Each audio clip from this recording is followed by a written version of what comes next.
What is meditation? What is it to enter the stream? Like enter the stream. To step onto the path.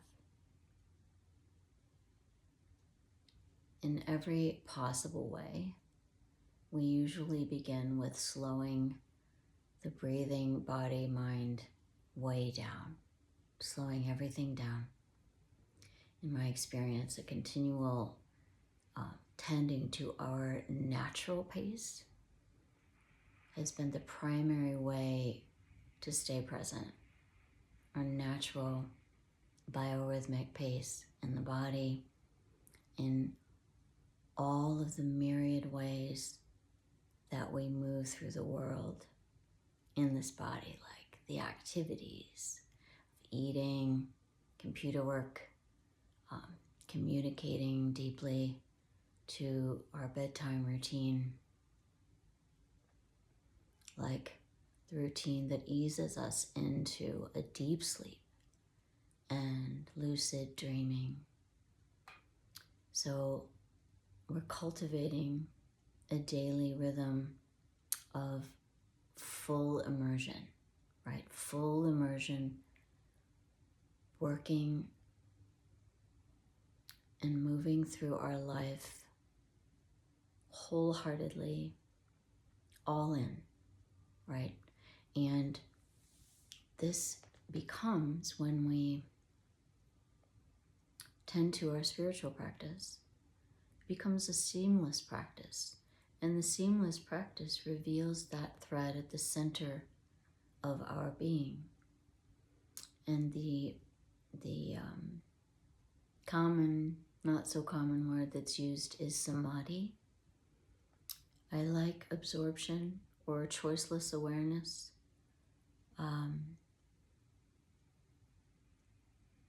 Being in life on its own terms, wholeheartedly. So again, tending to your mind sustains a strong foundation. And this includes the basic activity of the sensory body-mind, that these activities offer a sense of spiritual, emotional, and physical balance. And most important here is that nothing actually lasts. Impermanence, this idea of a foundation means that you have to recognize that the very nature of things in this world, and that includes your body, the thoughts and feelings, other people, your dog and your cat, and on, are dependent upon each other for existing. We're all breathing the same breath, right? The inhale is folding into the exhale. Your energy folding, weaving with mine to infinity, actually. To the point where Thich Nhat Hanh speaks to it in saying, no birth, no death. It's a cycle. It's viewed as a cycle. It's seen, it's perceived, and lived in the Eastern spiritual traditions as the natural order of life, that everything depends on everything else for their existence, for its existence, and that nothing lasts. So this infinity piece of it, continual movement, weaving, evolving, all of it, this is interbeing. Sat Chit Ananda. That means being, consciousness, and balance. Being, consciousness, balance. Sat Chit Ananda. So the practice starts to reveal the meditative quality of being, who you actually are.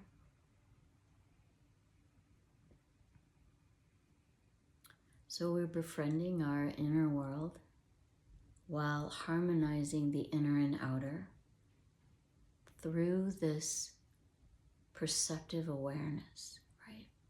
And perceptive awareness includes a lot of things, cultivating it, so to speak. Meditation, breathing, and sound action that's born of awareness, balance in relationship to food, balance in relationship to others, optimizing sleeping and dreaming. Be surprised how important sleep is in this.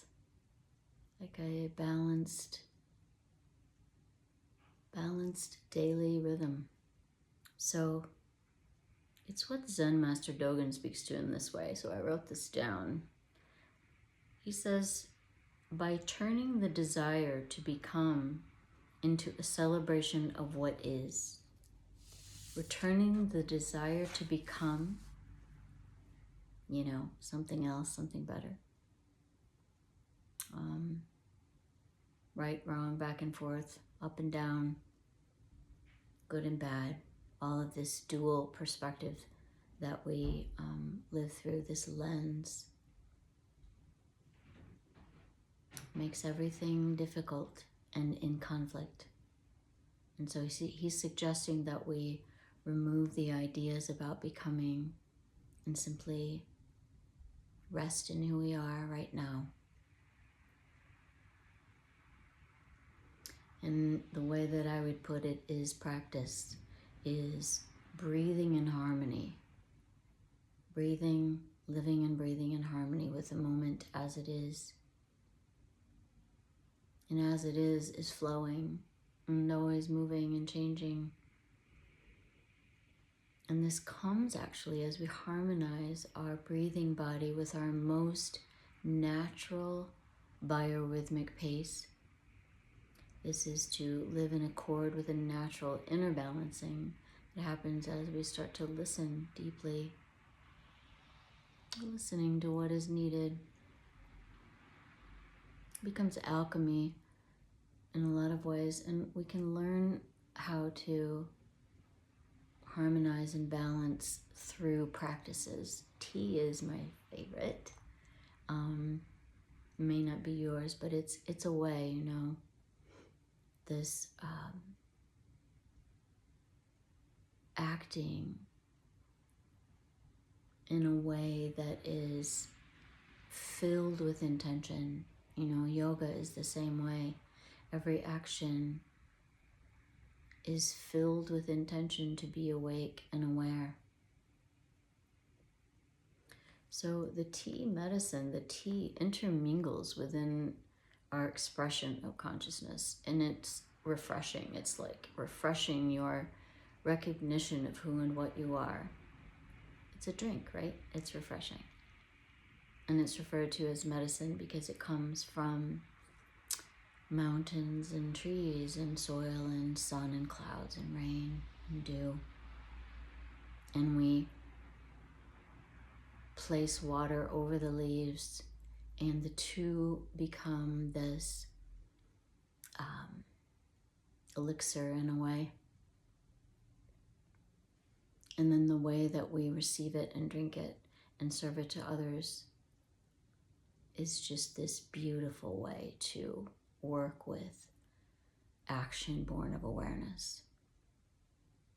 We're stepping into this conscious stream of tending to life on its own terms, dissolving what can be incredibly suffocating patterns of attachment, of aversion, of distractions that are at the root thought, which is I, me, mine. So again, we are moving in the direction of cultivating a life that includes consistent awareness. It's a practice. I suppose I could say this. I've been practicing and studying for 30 years now. And in that time, the places that I have actually grown the most and still still to this day, right? The most growth comes in the struggle, of failure and difficulty, and just really deep sadness, in relationship to myself and to others, into seeing suffering, being with suffering, and helping to alleviate suffering, right? So what interests me is that in the midst of what feels impossible, like conscious breathing consistently returns me to a softer, like gentler, more wakeful presence of being. And it's so simple, this breathing, it's right here. And home is right here. Maybe that's it. Maybe it's as simple as that. When I'm disappointed, which is often, Zazen, sitting, simply taking my seat upright, all in. The all in part is really important. That reveals what's often being ignored, or again, where I'm attached. So I think that I will finish with this recognition that even as I'm talking about it, and you might be hearing, I live in the city, there's a lot of noise. Even in talking about it, it just brings about this quality of simple, gentle, just really helpful contentment around knowing that I can go to this practice at any time that I need to for basic sanity.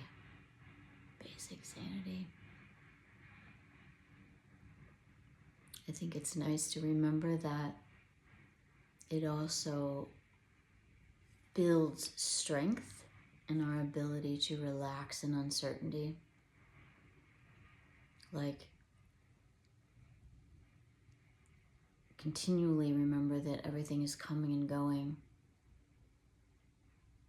That actually thinking is never a reliable source of truth. Thinking, again, I'll say it, is never a reliable source of truth, especially the spiraling thinking or the patterns, the habitual patterns that are really familiar, not so helpful.